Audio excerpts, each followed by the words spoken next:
எனது அன்பு நேயர்களே, வணக்கம். உலகெங்கும் வாழும் பாபு சயின்டிபிக் ஆஸ்ட்ராலஜி சேனலின் நேயர்களுக்கு என்னுடைய அன்பான வணக்கங்கள். இந்த பதிவிலே ஏப்ரல் 20, 2026 துவங்கி ஏப்ரல் 26, 2026 வரை இருக்கக்கூடிய இந்த வாரம், பராபவ வருடம் துவங்கி சித்திரை 7ஆம் நாள் முதல் சித்திரை 13ஆம் நாள் வரை இருக்கக்கூடிய இந்த நாட்களுக்கான பலன்களை, ஒவ்வொரு நாளுக்கான சிறப்பு திதி நட்சத்திரம் தரக்கூடிய முக்கிய சிறப்பு அம்சங்களை முதலிலும், அதை தொடர்ந்து உங்கள் ராசிக்கான பலனையும் இந்த பதிவிலே காண்போம். அன்பு நேயர்களே, இந்த பராபவ வருடம் என்பது நான் தனிப்பதிவு தந்திருக்கின்றேன். பராபவ வருடத்தில 12 ராசிகளுக்குமான பதிவில பொதுவில் கிரகங்கள், முக்கிய கிரகங்கள், அந்த வருட கிரகங்கள் தரக்கூடிய பலன்களை பற்றியும் தந்திருக்கின்றேன். அதை காணாதவர்கள் லிங்க் மற்றும் டிஸ்கிரிப்ஷன்ல தருகின்றேன், சென்று காணலாம். இந்த வாரத்தை பொறுத்தவரை சந்திரன் வார பலன்களுக்கு மிக முக்கியம். வார பலன்களுக்கு சந்திரன் மற்ற கிரகங்களோடு இணைந்து தரக்கூடிய பலன்கள், நீங்கள் வாழ்க்கையில எந்த தசாபுக்தி அந்தரத்தில இருந்தாலும் சரி, சிறப்பாக சந்திரன் அமைந்து விட்டால் மற்ற கிரகங்களோடு சிறப்பு அற்புதமாக அமைந்துவிடும். திங்கட்கிழமை பராபவ வருடம் சித்திரை 7, ஏப்ரல் 20, 2026 அன்றைய திதி காலை 7:27 AM வரை திருதியை, பின்னர் அடுத்த நாள் 4:15 வரை சதுர்த்தி, அதன் பின்னர் பஞ்சமி. நட்சத்திரம் ரோஹிணி நட்சத்திரம், 2:08 AM வரை ரோஹிணி நட்சத்திரம், பிறகு மிருகசீரிடம். 3 திதிகள் ஒன்றாக கூடிய நாளாக இது அமைகிறது. ஆகையினால் அவமாகம். இந்த அவமாக தினத்தன்று தான தர்மங்கள் செய்வதற்கு ஏற்ற நாளாக அமைகிறது. போர் போடுவதற்கு ஏற்ற நாளாக இது அமையும். விவசாயம் சார்ந்தவர்களுக்கும் சரி, நீரின்றி அமையாது இவ்வுலகு. அது எதுவானாலும் நீர் தேவை. நீர்தான் வாழ்க்கைக்கு மிகப்பெரிய ஆதாரம். ஆகையினாலே நல்ல நீர், சுவையான குடிநீர் வேண்டும் என்றாலும் சரி, அருமையான ஒரு பாசன வசதிக்காக ஒரு போர் போடுகின்றீர்கள் என்றாலும் சரி, அதற்கு இந்த நாள் ஏற்ற நாள். இந்த காலத்துல வீட்டில பியூரிஃபையர் வாங்குகிறார்கள். ஆகையினால் நல்ல நீர், நல்ல கம்பெனியிலிருந்து ஒரு பியூரிஃபையர் வாங்குவதற்கு கூட ஏற்ற நாளாக நீங்கள் எடுத்துக்கொள்ளலாம். ஏனென்றால் நல்ல நீரே உடலில் பல நோய்களை தவிர்த்து விடும். சுத்தம், சுகாதாரமான நீர் மிக மிக அவசியம். இந்த நாளுக்கான சிறப்பு, சூரியன் உச்சம் பெற்று மற்றும் சந்திரனும் உச்சம் பெற்று இருக்கக்கூடிய ஒரு மிக மிக ஒரு அருமையான நாளாக அமைகிறது. அக்ஷய திருதியை நாளாக இது அமைகிறது. ஆகையினால் திருதியை அமைந்திருக்கக்கூடிய அந்த 7:27 AM அதிகாலை வரை எந்த ஒரு முகூர்த்தமும் பார்க்க தேவையில்லை. எந்த சுபகாரியம் வேண்டுமானாலும் செய்யலாம். வளர்ச்சிக்கான கௌரி விரதத்தை, அம்மன் வழிபாடு மேற்கொள்ளக்கூடிய நாள். பகலாமுகி வழிபாடு செய்வதன் மூலமாக செவ்வாய் தோஷம் விலகக்கூடிய அமைப்பு. விநாயகர் வழிபாடு ஏற்றத்தை தரும், வளர்ச்சிக்கான ஒரு வழிபாடாக விநாயகர் வழிபாடு செய்ய. அது மட்டுமல்ல, வளைகாப்பு, சீமந்தம், விஷ்ணுவள்ளி, பெயர் சூட்ட என்று எல்லா சுபகாரியங்களுக்கும் ஏற்ற நாள். திருமணம் சார்ந்த எல்லா நல்ல விஷயங்களையும் செய்யலாம். கணபதி ஹோமங்கள் செய்வது. ஆனால் இந்த நாளில் கோயில் கட்டுவதற்கான வேலைகளை செய்யலாம். ஆனால் கும்பாபிஷேகம் செய்வதை தவிர்ப்பது நல்லது. அடுத்தது செவ்வாய்க்கிழமை பராபவ வருடம் சித்திரை 8 செவ்வாய்க்கிழமை, ஏப்ரல் 21, 2026 1:20 AM வரை பஞ்சமி திதி, அதன் பின்னர் சஷ்டி திதி. நட்சத்திரம் மிருகசீரிட நட்சத்திரம் 11:58 PM வரை, பிறகு திருவாதிரை நட்சத்திரம். ஆகையினாலே 11:58 இரவு வரை சித்த யோகம், பின்னர் மரண யோகம். அம்மன் வழிபாட்டிற்கு ஏற்ற நாள். அழகு பெறுவதற்கான வழிபாடுகள். எப்போதுமே ஆள் பாதி ஆடை பாதி என்பார்கள். அது போன்று முகத் தோற்றத்தில உண்மை இருக்கும்போது அந்த முகத்தின் அழகு, அகத்தின் அழகு முகத்திலே வெளிப்படும். ஆகையினாலே அகமும் அழகாக, முகமும் அழகாக இந்த நாளிலே வழிபாடுகள் செய்வதற்கு ஏற்ற நாள் செவ்வாய்க்கிழமை. செவ்வாய்க்கிழமை என்றாலே முருகனுக்கு உகந்த நாள். ஆகையினால் முருகன் வழிபாடு, முருகு என்றாலே அழகு. ஆகையினாலே இந்த நாளிலே அழகு கூடுவதற்கு இந்த நாளிலே சிறப்பான வழிபாடு செய்வது உங்களுடைய அழகை அதிகரித்து வசீகரிக்கக்கூடிய தோற்றமே வெற்றிக்கான வழியாக இருக்கும். அது மட்டுமல்ல, இந்த நாளிலே சங்கராச்சாரியார் அவதரித்த நாள். சிவ வழிபாடு மற்றும் பஜகோவிந்தம், அந்த பஜகோவிந்தம் பாடல், சங்கராச்சாரியார் இயற்றிய பாடலுக்கு பொருள் தெரிந்து அதை கற்றுக்கொள்ள முயற்சி செய்யுங்கள், வெற்றி நிச்சயம். அடுத்தது புதன்கிழமை பராபரவ வருடம் சித்திரை 9, ஏப்ரல் 22, 2026 10:49 PM வரை சஷ்டி, அதன் பின்னர் சப்தமி. திருவாதிரை நட்சத்திரம் 10:13 PM வரை, அதன் பிறகு புனர்பூசம் நட்சத்திரம். 10:13 இரவு வரை சித்த யோகம், நாள் முழுவதும் சித்த யோகம் தான். சஷ்டி விரதம். ராமானுஜர் ஜெயந்தி. இந்த ராமானுஜர் அருளிய அந்த 8 அக்ஷர மந்திரமான ஓம் நமோ நாராயணாய என்ற எளிய மந்திரத்தை சொன்னாலும் கூட, ஏனென்றால் இந்த கலியுகத்திலே இறைவனின் பெயரை சொன்னாலும் கூட நமக்கு பல விஷயங்களிலிருந்து, பாவங்களிலிருந்து விமோசனம் கிடைக்கும். அடுத்தது வியாழக்கிழமை, பராபவ வருடம் சித்திரை 10, ஏப்ரல் 23, 2026, 8:49 PM வரை சப்தமி, அதன் பின்னர் அஷ்டமி. புனர்பூசம் நட்சத்திரம் 8:57 PM வரை, அதன் பிறகு பூசம் நட்சத்திரம். ஆகினாலே இந்த இரவு 8:57 வரை, கிட்டத்தட்ட 9 மணி வரை அமிர்த யோகம், அதன் பின்னராக சித்த யோகம். எல்லா நல்ல விஷயங்களையும், நல்ல காரியங்களையும் இந்த சுப முகூர்த்த தினத்தன்று செய்யலாம். புதிதாக வீட்டிற்கு பால் காய்ச்சுவது, வாஸ்து பூஜைகள் செய்வது, வாஸ்து நாளாக வேறு அமைகிறது. காது குத்த, படிப்பை, கல்வியை துவங்க, காயத்ரி மந்திரம் படிக்க, புதிய மந்திரங்களை பொருளுணர்ந்து படித்துக் கொள்ள, தெரிந்து கொள்வதற்கான முயற்சி, திருமணம், நிஷேகம், பும்சவனம் இவையெல்லாம் செய்வதற்கு, வியாதியஸ்கள் ஏதேனும் நோய் இருக்கிறது என்றால் மருந்துண்ண, அதற்கான குளியலுக்கு, இறை வழிபாட்டிற்கு ஏற்ற நாளாக இருக்கிறது. இந்த நாள் கங்கை உற்பத்தியான நாளாக இருக்கிறது. அதாவது சிவனினுடைய தலையில இருந்து அவிழ்த்து விடப்பட்டு பிரவாகமாக பூமிக்கு வந்த நாளாக கருதப்படுகிறது. சிவன் தலையிலிருந்து இறங்கிய நாள் என்று வைத்துக் கொள்ளுங்கள். கங்கையின் வேகத்தை குறைக்க, அது எல்லாவற்றையும் அடித்து சென்றுவிடும் என்று இருக்கும் போது அதனுடைய வேகத்தையும் குறைத்தருடைய நாளாகவும் அமைகிறது. அது மட்டுமல்லாமல் இந்த சப்தமிக்கு சர்க்கரா சப்தமி என்ற பெயர். ராமர் வழிபாட்டிற்கு ஏற்ற நாளாக அமைகிறது.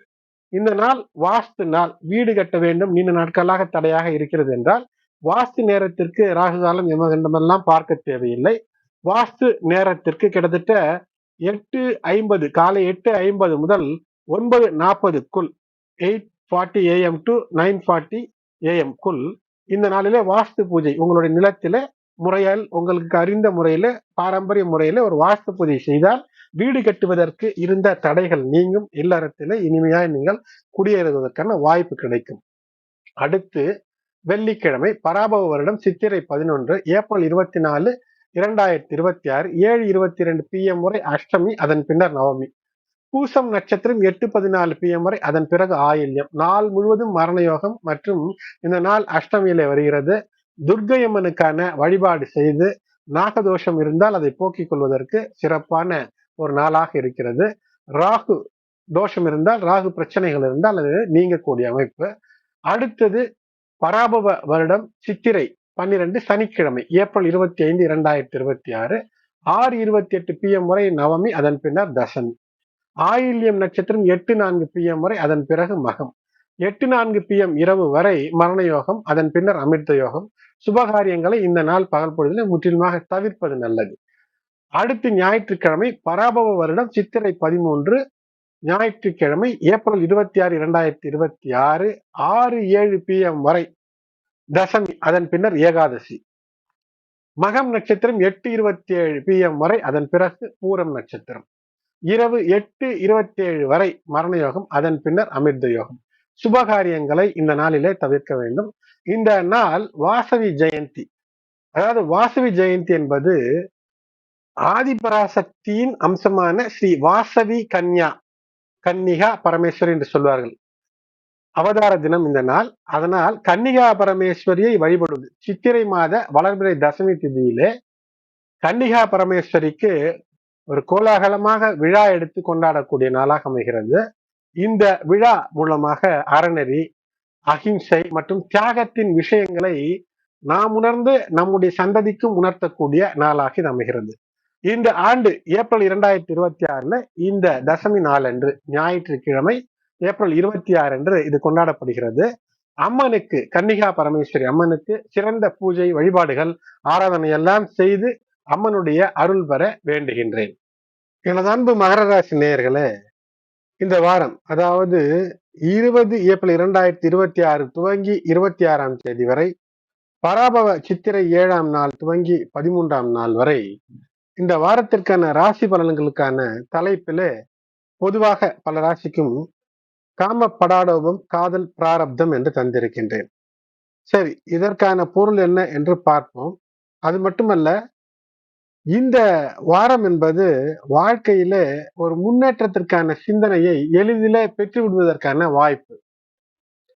சரி, ஏன் காம படாடோபம் என்ற தலைப்பை தந்திருக்கிறேன் என்றால், படாடோபம் என்றால் என்னவென்றால், தேவைக்கு மீறிய ஒரு ஆடம்பரத்தை காட்டி வாழ்வதற்கு வாழ்க்கையில சில செலவுகளை செய்து விடுவது. சாதாரணமாக வாழ்க்கையிலே பணம் சம்பாதிப்பது செலவழிக்கத்தான்.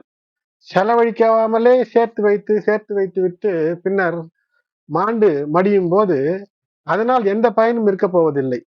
சொத்து சேர்த்து வைப்பது சந்ததிக்கு, அந்த சந்ததிக்கு கூட சரியான முறையில சேர்த்து வைத்தால்தான் பயன்படும். இந்த காம படாடோபம் என்ற அந்த நிலை ஏன் எந்த கிரகம் தருகிறது என்றால், அஷ்டமத்தின் அதிபதி உச்சம் 4ஆம் இடத்திலே, அதேபோல் யோகத்திற்கு அதிபதியாக இருக்கக்கூடிய அந்த சுக்கிரன் ஆட்சி. இந்த வாரம் துவங்கும் போது 19, 20, 21 ஆகிய நாட்களில சந்திரனும் உச்சம் ரிஷபராசியிலே. ஆக இந்த 2 கிரகங்கள் உச்சம் மற்றும் 1 ஆட்சி என்று இருக்கும்போது, அதோடு கூட 6ஆம் இடத்துல இருக்கக்கூடிய குரு பகவான், 6ல் குரு இருக்கும்போது தேவையே இல்லாமல் மற்றவர்களுடைய பொறாமையை, பகையை சம்பாதித்துக் கொள்ளக்கூடிய சூழ்நிலை ஏற்படும். இவற்றை தவிர்க்க வேண்டும். மேலும் லாபத்திற்கும் அதிபதி, பாதகத்திற்கும் அதிபதி என்ற செவ்வாய் ராசிநாதன் சனியோடு இணைந்து சில்மிஷங்களில் ஈடுபடக்கூடிய 3ஆம் இடம். இந்த 3ஆம் இடத்துல அசட்டு தைரியம் வந்துவிடும். எப்போதுமே தைரியம் தேவை, ஆனால் எதிலுமே ஞானம் என்பது வேண்டும். அந்த ஞானம் என்பது அரைகுறை ஞானமாக இருக்கும்போது ஆபத்தாக முடிந்துவிடும். ஆகையினாலே தெளிவான விஷயங்களில் ஈடுபடும் போது வெற்றி. காதல் பிராரப்தம் என்றால் நீங்கள் விரும்பவில்லை என்றாலும் கூட எதில் காதல் உங்களுக்கு வெற்றியை தருமோ, ஒருவேளை வாழ்க்கை துணையோடு ஒரு முரண்பாடு இருக்கிறது, அங்கு இணக்கம் இல்லை என்றால் அந்த இடத்திலே காதல் ஜெயித்து வெற்றி பெற்று வாழ்க்கையை இனிமையாக்கக்கூடிய அமைப்பை இந்த வாரம் தரும். அதிலே பயன்படுத்தி கொண்டு வெற்றியாக இருக்க வேண்டும். அது மட்டுமல்லாமல் சனி, புதன், சுக்கிரன் இந்த இணைவுகள் எல்லாம், அதாவது இந்த இரண்டும் இணைவுகள் அற்புதமான ஒரு மகாலட்சுமி யோகத்தை 3ஆம் இடத்திலே ஏற்படுத்துவதோடு மட்டுமல்ல, உபயாச்சர யோகத்தை தருகிறது. இதனால் ஒரு சுகம் என்ற அந்த நிலையை தரக்கூடிய வாரமாக அமைகிறது. வாரத்தின் துவக்கம் இந்த குரு தரக்கூடிய சுனப யோகம் சொத்து மற்றும் நற்புகழையும் தரும். நபாச யோகங்கள் இயற்கையிலேயே எல்லா ராசிக்கும் இந்த வாரத்திலே அமையக்கூடிய காரணத்தினால் இந்த நபாச யோகத்திலே கேதார யோகம் அமைகிறது. விவசாயிகளுக்கு மகிழ்ச்சி, குழந்தைகளுக்கு மகிழ்ச்சி, உங்கள் பிள்ளைகளுக்கு மகிழ்ச்சி. அது மட்டுமல்லாமல் தைரியம், தன்னம்பிக்கையோடு வேலையை செய்வதற்கு அந்த குரு மற்றும் செவ்வாய் ஒன்றோடு ஒன்று தொடர்பு இருக்கக்கூடிய நிலை மற்றும் சனி குரு இவை இரண்டுமே ஒரு மாபெரும் ககல யோகத்தை தருகிறது. இது வெற்றி, தைரியமாக முன்னின்று ஒரு வேலையை செய்யலாம். அதோடு மட்டுமல்லாமல் இந்த வார துவக்கத்திலேயே திங்கள் செவ்வாய் நாளில் பார்க்கும்போது கூர்ம யோகம், சந்திரன், சுக்கிரன், செவ்வாய், சனி பகவான், அதாவது சுபர்கள் 5, 6, 7 இந்த இடங்களில நட்புகளோடோ, அதாவது நட்பு கிரகங்களோடோ அல்லது ஆட்சியோ உச்சமோ பெற்று இருந்தால், அதே சமயத்துல அசுபர்கள் 1, 3, 11 ஆகிய இடத்துல இருக்கும்போது ஒரு வெற்றியை, மாபெரும் வெற்றியை தந்துவிடக்கூடிய கூர்ம யோகம். இது சாதாரணமாக இருப்பவன் கூட மன்னனாக உயரக்கூடிய ஒரு ஆட்சி இருக்கக்கூடிய இடத்துல நான் சொல்வதுதான் கேட்கப்படுகிறது என்ற நிலை வரும். அது மட்டுமல்லாமல் சனி புதன் இணைவு என்பது அந்த லக்ஷ்மி யோகத்தை தருகிறது, அதிர்ஷ்டம் இருக்கிறது. சுக்கிரன் யோககாரகன் ஆட்சி, இப்படி பல நிலைகளில வெற்றி. குரு பகவானவர் 12ஆம் இடத்தை அதிபதி 6ஆம் இடத்துல சென்று விபரீத ராஜயோகத்தை தருகிறார். ஆகையினாலே உங்களுக்கு தேவையெல்லாம் என்ன? ஒரு முயற்சி. அந்த முயற்சி என்பது வெற்றிக்கனிகளை எளிதிலே பறித்து உங்களுக்கு தரக்கூடிய அமைப்பை ஏற்படுத்தும். இந்த வாரம் மகராசி அன்பர்களுக்கு சந்திராஷ்டமம் இருக்கிறது. அது சனிக்கிழமை இரவு 8 மணி முதல் ஞாயிற்றுக்கிழமை கடந்து செவ்வாய் 28 வரை இருக்கிறது. இந்த காலகட்டம் அந்த மட்டும் சற்று அந்த வார கடைசியிலே ஞாயிற்றுக்கிழமை மட்டும் ரிலாக்ஸாக இல்லத்திலே ஓய்வெடுத்து வெற்றி சிந்தனைகள் ஏதேனும் வந்தாலும் குறித்து வைத்து வரும் நாட்களிலே செயல்படுத்தினால் போதும். மற்ற நாட்களிலே சாதித்து சரித்திரம் படைக்கக்கூடிய அமைப்பை தரும். இந்த வாரம் கொஞ்சம் பேச்சு அதிகம் வீச்சு, ஏனென்றால் செயல்படுவதற்கான வாரம். காதலுக்கு மிக உகந்த வாரம் தான். எதையும் என்ஜாய் செய்யலாம், எதையும் அனுபவிக்கலாம். ஆனால் எல்லை கடந்த விஷயம் தொல்லை தரக்கூடியதாக இருக்கும். சிக்கல் சீக்கிரட்டாக குடியேறும். அது மட்டுமல்ல, ஆட்சி பெற்ற சுக்கிரன் மற்றும் உச்சம் பெற்ற சூரியன், உச்சம் பெற்ற சந்திரன் இணைந்திருக்கும் போது புதன் நீச்சம் பெற்று 3ஆம் இடத்திலே சனி பகவானோடு இருக்கிறார். சிறிய சில்மிஷம் கூட பெரிய சிக்கலை இமேஜ் டேமேஜ் ஆக தந்துவிடக்கூடிய அமைப்பு. கவனம். கடன் வாங்காதீர்கள், கடன் கொடுக்கவும் கொடுக்காதீர்கள். யாரேனும் 1000 ரூபாய் கேட்டு வந்தால் 10 100 கையில் இருப்பதை தானமாக தர்மமாக தந்து விடுங்கள், பிரச்சனை இல்லை. மாணவர்கள் வயதுக்கேற்ப ஈர்ப்பு மாறுபாடு என்பது இருக்கும். கல்லூரி மாணவர்கள் என்றால் காதல் வயப்பட வாய்ப்பு அதிகமாக தரும் வாரம். கவனம். தடம் மாறாமல் தடுமாறாமல் கல்வி மட்டுமே நோக்கமாக இருந்தால் வெற்றி. மற்றவருக்கு அல்லது மற்ற எந்த விஷயத்திற்கும் நோ சொல்ல வேண்டும். உறவினர்கள் தொல்லை இருக்கும், கவனத்துடன் சமாளிக்க வேண்டியது. திடீர் வெற்றி உங்கள் வாழ்க்கையில இந்த வாரத்துல இருக்கும். அதுவும் வாழ்க்கை துணையின் மூலமாகவே இருக்கும். உறவுகளில் மட்டும் கவனம். சொந்த ஊர் சொந்த பிரச்சனை என்று தலையிட்டு 3ஆம் நபர்கள் பிரச்சனைகளை தலையிட்டு சிக்கல் என்பதை ஏற்படுத்திக் கொள்ளக்கூடாது. சொத்து சார்ந்த விஷயங்களில வெற்றி என்பது இருக்கும். 2இல் ராகு. பேச்சில நிதானம் கவனம் தேவை. சகாய சனியினுடைய அருளால் உடல் நலம் கூடும். குடும்ப உறுப்பினர்கள் மீது உங்களுக்கான பொறுப்புணர்வு என்பது கூடும். குடும்பத்திலே உங்களுக்கான நற்பெயர் கூடும். பயண வழிகளில நகை, பணம், வாகனம் ஆகியவற்றை கவனமாக வைத்திருப்பது மிக முக்கியம். இளைய சகோதர சகோதரிகளுக்கு அவர்கள் எடுத்திருக்கக்கூடிய காரியங்களில தடை தாமதம் ஏற்படும். உங்கள் உதவி இல்லாமல் செய்யலாம் என்று அவர்கள் தான் தோன்றித்தனமாக ஏதேனும் ஒன்று செய்து ஒரு சிக்கலிலே மாட்டிக்கொள்ளக்கூடிய சூழ்நிலை. அது உங்களிடம் கூட சொல்ல முடியாத ஒரு நிலைக்கு அவர்கள் தள்ளப்படக்கூடிய அமைப்பு என்பது இருக்கும். ஏனென்றால் இந்த காலத்துல இந்த மகர ராசி என்பவர்கள் தான் இளையோருக்கு உதவி செய்யக்கூடிய நிலையில இருக்கிறது. இந்த வாரமும் அப்படித்தான். அது மட்டுமல்ல, எந்த பிரச்சனை இருந்தாலும் ஓரளவிற்கு சீர் செய்து கொள்வதற்கு குரு மற்றும் புதன் பரிவர்த்தனை யோகம் என்பது, அதாவது கடன் பிரச்சனை இவையெல்லாம் ஏதாக இருந்தாலும், வம்பு பிரச்சனை, வழக்கு பிரச்சனை, நோய் எதுவாக இருந்தாலும் ஒரு சமயோஜித சரியான சிந்தனை அல்ல ஆலோசனை, சரியான திட்டம், சரியான கணக்குகளின் அடிப்படையில் வெற்றி பெற்று விடுவீர்கள். அது மட்டுமல்லாமல் வைபவ லட்சுமி ராஜயோகத்தை வாரத்திலே திங்கள் செவ்வாய்க்கிழமை இருக்கிறது. இதுல அழகு மற்றும் உணர்வு இவை இரண்டும் கலந்து பண்பும் பாசமும் அன்பும் அரணும் இவையெல்லாம் இணைந்து இல்லறம் செழிக்கக்கூடிய அமைப்பு.